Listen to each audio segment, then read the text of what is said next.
तो शुरू करते हैं। वो आज जो है कि हम लोग देखेंगे कि महत्वपूर्ण कथन, महत्वपूर्ण कथन, टिप्पणी, टिप्पणी कहा जा सकता है या वाक्य या शब्द, कथन, सब बात एक ही है। चाहे आप कमेंट करिए या कोई कथन बोलिए या कोई टिप्पणी कर दीजिए या कोई शब्द का प्रयोग कर दीजिए या कोई वाक्य बोल दीजिए, ये सभी आपके कथन में आ जाते हैं। ठीक, तो इसमें हम लोग देख रहे हैं कि कथन, और यह कथन जानते हैं कहाँ से हम लोग पढ़ेंगे इसको, ये कहाँ से लिया गया है? तो हम लोग कहेंगे कि समझिए,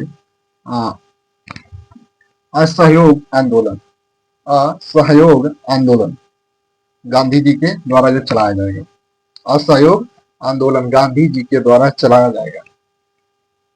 अब रीजन क्या था? रीजन क्या था कि असहयोग आंदोलन को चलाया गया? क्या रीजन था? इसके कई रीजन थे, कई कारण थे। असहयोग आंदोलन को चलाना कई कारण थे। मांटेंग्यू चेम्सफोर्ड अधिनियम आया 1919 का, मांटेंग्यू चेम्सफोर्ड अधिनियम आया 1919 का। इसके तहत क्या हुआ कि आपका प्रांतों में द्वैध शासन लागू हो गया, द्वैध शासन लागू हो गया। प्रांतों में द्वैध शासन लागू हुआ। एक तो यह रीजन था। एक और रीजन है खिलाफत आंदोलन में न्याय नहीं मिला। ठीक, जो खलीफा का पद था मुस्लिमों को, या जो मुस्लिम का धार्मिक एक उपाधि है या पद है खलीफा का पद, तो वह अंग्रेजों ने कहा था कि हम लोग आपको, कहाँ पे था, युद्ध चल रहा था, तो विश्व युद्ध भी चल रहा था आपका। ठीक, प्रथम वर्ल्ड वार जो भी चल रहा था, और खिलाफत आंदोलन में भी मुसलमानों को न्याय नहीं मिला, तो एक खलीफा का पद को सुरक्षित बचाना था। ठीक, यह भी नहीं हुआ। 13 अप्रैल 1919 जलियांवाला बाग हत्याकांड, यह भी एक कारण था असहयोग आंदोलन का। एक और कारण है, देखिए, एक और कारण, खिलाफत आंदोलन, प्रथम विश्व युद्ध, मांटेंग्यू चेम्सफोर्ड, ये जो है कि जलियांवाला बाग हत्याकांड, ये रीजन थे। असहयोग सरकार का नहीं करना, असहयोग तो सरकार का सहयोग नहीं करना है ब्रिटिश सरकार का, तो यह गांधी जी के द्वारा चलाया जाएगा। और यह जो कि असहयोग आंदोलन का प्रस्ताव पारित होगा तभी आंदोलन चलेगा। आंदोलन जब भी कांग्रेस बन चुकी है, ठीक, कांग्रेस सरकार बन चुकी है 28 दिसंबर 1885 को जो कि कांग्रेस बन चुकी है। अब जो भी आंदोलन होगा, जो भी मुद्दा उठाया जाएगा, वो उसके लिए अधिवेशन बुलाया जाएगा, बैठक बुलाया जाएगा। ठीक, और उस बैठक में क्या करना है उसका निर्णय लिया जाता था। ठीक, तो इसी तरह असहयोग आंदोलन का भी इसमें अधिवेशन कराया गया था। एक नागपुर में होता है, एक कोलकाता में अधिवेशन होगा। विशेष अधिवेशन होगा, 2 विशेष अधिवेशन। देखिए, कलकत्ता वाला तो विशेष नहीं, लेकिन नागपुर वाला विशेष अधिवेशन है। नागपुर जो अधिवेशन हुआ था, वहां पर लोग स्वराज अपना लक्ष्य को रखेंगे। ठीक, स्वराज का लक्ष्य रखेंगे 1920 में नागपुर, स्वराज का लक्ष्य रखेंगे। फिर स्वराज का लक्ष्य धीरे धीरे वह पूर्ण स्वराज बदलेगा। ठीक, इस तरह वह बदल जाएगा। तो मेरे को बात करना है क्या, हम बात करेंगे केवल कथन। आखिर 1 अगस्त 1920 को असहयोग आंदोलन का प्रस्ताव पारित हो गया था। 20 जुलाई 1920 को बीजी तिलक, मतलब बाल गंगाधर तिलक जी की मृत्यु भी हुई थी। 20 जुलाई को बाल गंगाधर तिलक जी की मृत्यु हुई थी। इससे जब बाल गंगाधर तिलक जी की मृत्यु होती है, तो उसमें उस वक्त पर गांधी जी का एक कथन, एक वाक्य बोला जाता है, जो गांधी जी के द्वारा बोला गया था बाल गंगाधर तिलक के लिए, कि मेरा सबसे मजबूत बचाव चला गया। गांधी जी बोल रहे हैं जब बीजी तिलक जी की मृत्यु हुई थी, गांधी जी बोलते हैं कि मेरा सबसे मजबूत बचाव, मतलब बाल गंगाधर तिलक जी की मृत्यु हो गई। तो देखिए यहाँ पर है, मेरा सबसे मजबूत बचाव चला गया। बाल गंगाधर तिलक को बोल रहे हैं कि मेरा सबसे मजबूत बचाव चला गया। ठीक है, एक पॉइंट को नोट करिए। भारतीय क्रांति के जनक, भारतीय क्रांति के जनक बाल गंगाधर तिलक, भारतीय क्रांति के जनक बाल गंगाधर तिलक। ये सारे जो है कि कथन असहयोग आंदोलन के समय बोले जा रहे हैं। ठीक, आप समझ जाए कि ये सारे असहयोग आंदोलन जब गांधी जी के द्वारा स्थगित कर दिया जाता है, जब उसे रोक दिया जाता है, तब जाकर ये लोग टिप्पणी करते हैं कि आपने ऐसा क्यों किया, असहयोग आंदोलन को चलने देना चाहिए। लेकिन गांधी जी दूरदृष्टि वाले थे, गांधी जी दूरदृष्टि वाले थे। ठीक, चौरी चौरा कांड हो जाएगा, सारे जो है कि नेताओं को गिरफ्तार करके बंद कर दिया जाएगा जेल में, तो आंदोलन का नेतृत्व कौन करेगा? क्योंकि जब तक लीडर नहीं होगा तो आंदोलन का कोई उद्देश्य नहीं। जब तक लीडर नहीं रहेगा तो आंदोलन विहीन हो जाएगा। देखिए आज भी यही होता है, मेन होता है लीडर।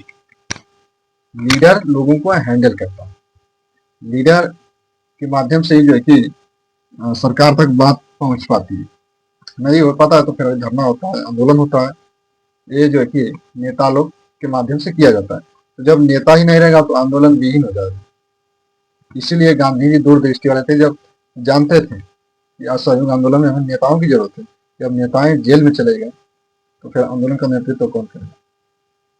इसीलिए गांधी जी असहयोग आंदोलन को जब स्थगित करते हैं तो लोग अपनी अपनी बातों से उन्हें टिप्पणी करते हैं, कमेंट करते हैं, अपने अपने अपना अपना गुस्सा निकाल कर कुछ ना कुछ बोल देते हैं। क्या बोलते हैं? देखिए सुभाष चंद्र बोस जी बोलते हैं कि डिक्टेटर, डिक्टेटर शब्द जो है कि गांधी जी के लिए बोला जा रहा है, और सुभाष चंद्र बोस जी बोल रहे हैं कि ऐसे अवसर पर, ऐसे अवसर पर मतलब असहयोग आंदोलन, ऐसे अवसर पर जबकि जनता का हौसला ऊंचा करना चाहिए, बहुत ऊंचा था। ऐसे अवसर पर जबकि जनता का हौसला बहुत ऊंचा था, तो बताइए कि तब पीछे लौटने का आदेश देना कोई राष्ट्रीय संकट का संकट नहीं है? जब जनता का हौसला ऊंचा था तो पीछे हटे तो क्या राष्ट्रीय संकट से कम है वह? ये डिक्टेटर बोल रहे हैं कौन? सुभाष चंद्र बोस, गांधी जी को। आप देखिए जेल में बंद थे जो नेता हो, जो कैदी जेल में बंद थे, वह भी कुछ गांधी जी पर अपनी भड़ास, अपनी गुस्सा को निकालते हैं, बताते हैं कि आपने ऐसा क्यों किया, आंदोलन क्यों स्थगित कर दिए। तो जेल में रहने वाले जो कैदी वह क्या बोल रहे हैं? देखिए जो जेल में बंद थे वह नेताओं क्या बोल रहे हैं कि कैदी नागरिक दृष्टि से, कैदी जो होते हैं जेल की, नागरिक दृष्टि से वह मृत्यु होते हैं, मरे होते हैं। ये जेल में बंद नेताओं ने बोले। मोतीलाल नेहरू, चित्तरंजन दास और लाला लाजपत राय, तीन लोग ये जो है कि नेता है जो गांधी जी को बोलते हैं, मतलब अपनी भाष निकालते हैं, अपनी गुस्सा को बताते हैं कि किस प्रकार वो दिखाते हैं, क्या बोलकर गांधी जी को बोलते हैं, क्या कि किसी एक स्थान के पाप के, किसी एक स्थान पर भी पाप हो रहा है तो सारे देश को दंडित करना कहाँ का न्याय है? बताइए। किसी एक स्थान पे मतलब कि चौरी चौरा कांड हो रहा है, जलियांवाला बाग हत्याकांड हो रहा है, खिलाफत आंदोलन हुआ, मार्टिन चेम्सफोर्ड आया, तो आप हमें बताइए कि एक स्थान पर यदि पाप हो रहा है तो इसका दंड सारे देश को क्यों? जहां चौरी चौरा हो रहा है वहां पे छोड़ दीजिए, यहाँ पर छोड़िए, वहां पर छोड़िए, लेकिन आपने तो सबको एक सूत्र पिरो में बांधकर असहयोग आंदोलन को स्थगित कर दिए। तो किसी एक स्थान पर यदि पाप हो रहा है तो सारे देश को दंडित नहीं करना चाहिए। ये बोल रहे हैं तीन लोग, मोतीलाल नेहरू, सीआर दास और लाला लाजपत राय। अबुल कलाम आजाद क्या बोलते हैं कि ये महान भूल है गांधी जी आपसे, असहयोग आंदोलन आप स्थगित कर रहे हैं, ये आपसे महान भूल है, ये अबुल कलाम आजाद जी बोलते हैं। डॉक्टर राजेंद्र प्रसाद यह गांधी जी के लिए क्या, गांधी जी को क्या बोलते हैं? देखिए एक ऐसा निर्णय, असहयोग आंदोलन या एक ऐसा निर्णय है, कोई धावक देखिए तेजी में दौड़ा, कोई धावक तेजी में दौड़ा, अचानक से वह देखिए तेज, शुरू में तेजी से दौड़ता है, अंत में ठेस लगाकर वह बैठ गया। मतलब कि आपने जो असहयोग आंदोलन, जानते हैं कि असहयोग आंदोलन हुआ तो इसमें बहुत से नेताओं ने, बहुत से छात्रों ने भी अपने स्कूल कॉलेज की पढ़ाई छोड़कर, उसमें वकील थे, कुछ नेता भी थे, लोग पढ़े लिखे लोग इसमें जो कि शामिल हुए असहयोग आंदोलन में। बहुत बड़ी संख्या हो गई थी। तो अपने अपने काम धंधे को छोड़कर असहयोग आंदोलन में आकर जुड़ गए। तो आपने इसमें से बहुत से इसमें जुड़े, तो यही बोल रहे हैं कि डॉक्टर राजेंद्र प्रसाद कि एक ऐसा निर्णय है, कोई धावक शुरू में तेजी से दौड़ा और अंत में ठेस लगाकर गिर गया। मोतीलाल नेहरू भी बोल रहे हैं कि केप कमोरिन की गलती, केप कमोरिन की गलती हिमालय में बैठे एक व्यक्ति को क्यों, मतलब कि कन्याकुमारी और कश्मीर से यह तुलना करते हैं।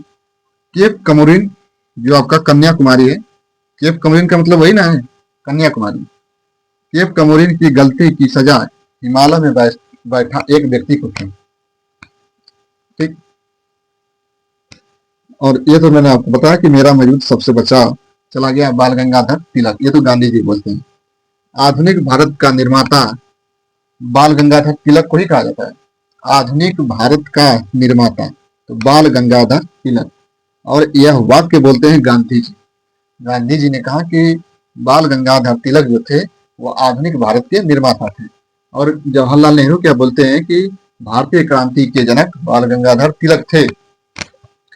तो यह जो कि आपका कथन है आप असहयोग आंदोलन से, असहयोग आंदोलन आपका 1 अगस्त 1920 ये जो कि प्रस्ताव पारित हो गया था। इसमें लोग भाई अपना अपना काम धंधा छोड़कर, पढ़ाई लिखाई छोड़कर, वकील नेता सभी लोग छोड़कर असहयोग आंदोलन में जुड़ गए थे। जब स्थगित हुआ तो लोग निराश भी हो गए, इसीलिए अपना अपना जो कि गुस्सा, अपना भड़ास जो उनके मन में था वह बोलकर गांधी जी को बोले, टिप्पणी करते हैं। आपको ऐसा नहीं करना चाहिए, ठीक है। तो बस आज के लिए इतना है। इसको कथन को दोहराते रहिएगा, एग्जाम में प्रश्न बन जाएगा, ठीक है। तो हम लोग अब अगली क्लास में जब मिलेंगे तो उसमें देखा जाएगा किस टॉपिक पे हम लोग चर्चा करेंगे, बात करेंगे, ठीक है। तो आज के लिए इतना है। जय हिंद, जय भारत।